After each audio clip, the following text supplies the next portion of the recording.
Olá, alunos do 7º ano do Colégio Francisco de Assis. Meu nome é André Luiz, sou professor de redação.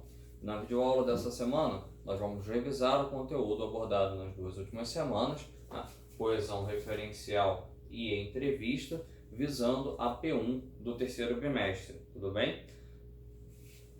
Primeiro, lembrando que é a coesão. A coesão é a harmonia, a conexão entre os elementos do texto, tá? Assim, tanto a referência a termos já citados ou que ainda serão citados, como também de conectivos que demonstrem o encadeamento das ideias no texto. Ou seja, a coesão é a ligação entre os elementos do texto, tá? A gente utiliza vários diferentes elementos coesivos para poder fazer essa conexão entre os termos, tá?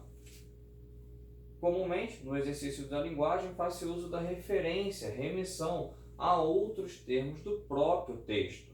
Esse mecanismo é nomeado coesão referencial. Então, quando você num texto retoma algo desse próprio texto, retoma algum outro termo do próprio texto, a gente chama de coesão referencial. Você está fazendo referência a um outro termo.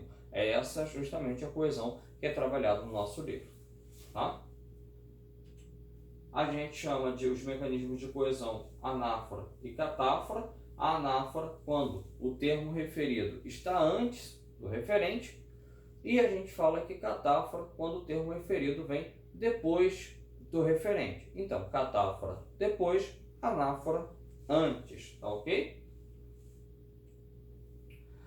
Falando sobre o gênero textual entrevista, que é o segundo ponto da nossa prova, a entrevista é um gênero jornalístico caracterizado pela alternância de perguntas e respostas, ou seja, o corpo da entrevista é formado por perguntas e respostas, tá bom? Que reproduzem tão fielmente quanto possível uma conversa entre entrevistador e entrevistado. Entrevistador, o responsável por fazer as perguntas, entrevistado, que faz o papel de responder, tá? A estrutura da entrevista, normalmente, ela tem uma introdução, né?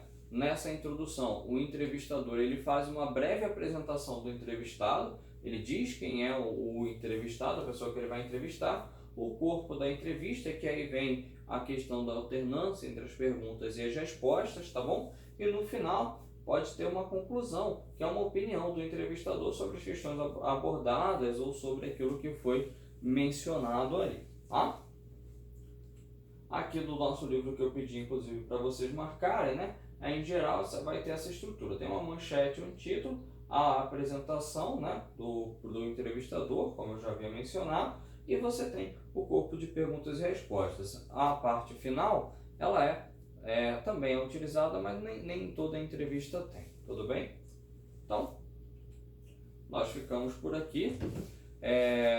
Peço que vocês façam a lista de exercícios que eu coloquei. Nessa semana nós temos uma lista de exercícios, eu vou colocar lá no Classroom para vocês, e essa lista de exercícios que será corrigida na terça-feira, na nossa live de terça-feira, tudo bem? Um grande abraço a todos vocês e até lá!